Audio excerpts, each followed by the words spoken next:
Noi che gestiamo Villa Fazio come Consorzio Solco abbiamo visto e adocchiato questo campetto realizzato dagli abitanti di questo condominio, del Viale Castagnala 12, un campetto assolutamente realizzato da loro, con le loro forze, per i loro bambini ma anche per i bambini e i ragazzi del quartiere.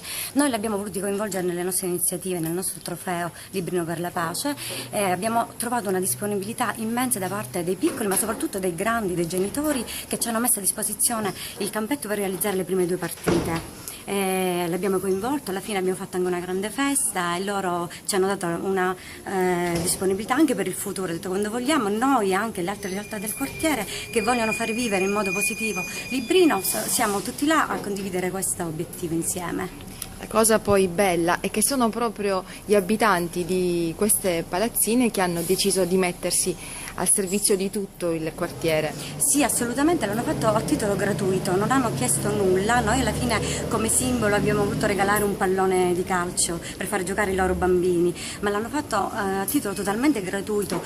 Proprio la cura del campetto è affidata a questi genitori, a queste famiglie che di volta in volta cambiano le luci dei faretti, sistemano le reti, prendono dei pezzi di prato sintetico e lo sistemano tutto da solo.